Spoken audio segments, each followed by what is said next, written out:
चाहूंगा कि वो कौन कौन से इलाके हैं, वो वाली वॉल में यहां पर लेकर जाऊंगा। वो कौन कौन से इलाके हैं जो बहुत ज्यादा संवेदनशील हैं बंगाल में, वो मैं आपको जरा दिखाना चाहूंगा। आइए जरा वो इलाकों की अगर बात की जाए, कौन कौन से इलाके हैं जो बहुत ज्यादा संवेदनशील हैं।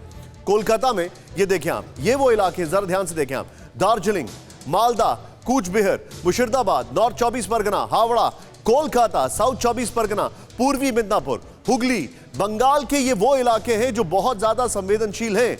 मतलब आप देखें, इसमें कोई भी इलाका ऐसा नहीं है जिसको आप बोलें कि भाई अब ये बच गया, ये बच गया। मैं सीधे चलूंगा यहां पर, यहीं से मेरे साथ दीपक लहरी जी जो मौजूद है उनसे मैं जानना चाहूंगा। सर, गौतम लहरी जी, अगर बात की जाए 1996 में ममता बनर्जी ने एक आंदोलन किया था, बड़ा राइज हुआ था उसके बाद, जिसमें 13 लोगों की मौत हो गई, गोली चला दी गई, फिर वो कांग्रेस की बहुत बड़ा चेहरा बनी, फिर उसके बाद उन्होंने टीएमसी ज्वाइन की। क्या ये मान लिया जाए कि बंगाल में ये नेचुरल है और इसको नेचुरल बोल के छोड़ दिया जाए? छोड़ दिया जाए कि नहीं वो तो बात अलग है, लेकिन हर चुनाव के दौरान बंगाल में जो 70,000 के ऊपर जो बूथ है उसमें आप देखेंगे कम से कम आधा बूथ को election commission sensitive, hyper sensitive कहते हैं।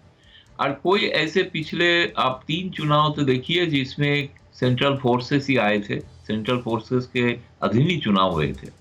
तो इसलिए सेंट्रल फोर्स आना डिमांड हो रहा है, बात सही है। बीजेपी का डिमांड है कि चुनाव का पहले दिया जाए। पहले तो हो नहीं संभव, क्योंकि अगर राज्य सरकार नहीं मांगेंगे तो सेंट्रल गवर्नमेंट नहीं दे सकता है फोर्सेस।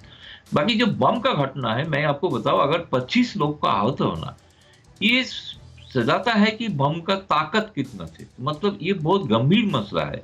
साथ साथ अभी आपको एक जानकारी दे दूं कि थोड़ी देर पहले ही मैंने देखा कि रेलवे के तरफ से एक स्टेटमेंट आया है। उन्होंने कहा कि ये जिम्मेवारी स्टेट गवर्नमेंट को लेना चाहिए, क्योंकि आरपीएफ इस देखते नहीं है लॉ एंड ऑर्डर, और प्लेटफॉर्म जो होता है वो गवर्नमेंट रेलवे फोर्सेस के पास ही होते हैं।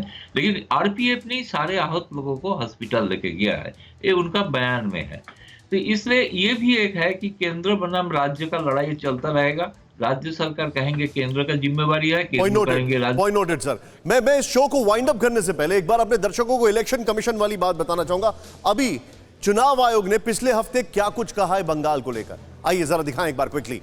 बंगाल को लेकर चुनाव आयोग ने जो कहा है, हमें राजनीतिक दलों ने कहा है कि चुनाव हिंसक हो सकता है, ये इलेक्शन कमीशन ने कहा। नेक्स्ट चेंज ओवर करें, वो ये है, लोकल पुलिस को मतदान केंद्रों पर तैनात नहीं करेंगे, पैरामिलिट्री फोर्स को मतदान केंद्रों पर तैनात किया जाएगा, फर्जी मतदाताओं की पहचान करने का पुख्ता इंतजाम होगा, चुनाव प्रक्रिया के ब्यौरे तत्काल सामने लाने के लिए बूथ मोबाइल ऐप का इस्तेमाल हो सकता है। यह हमारे सामने इस वक्त का बड़ा अपडेट है। बंगाल की राजनीति, हमारे सभी मेहमानों का मैं शुक्रिया करूंगा। बंगाल की राजनीति में अफसोस इस बात का है कि इतनी बड़ी बड़ी घटनाएं हो रही हैं और लोग बोलते हैं वहां पर तो ये होता ही रहता है। परवाह देश की, सोमवार से शुक्रवार रात 10 बजे TV9 भारतवर्ष पर।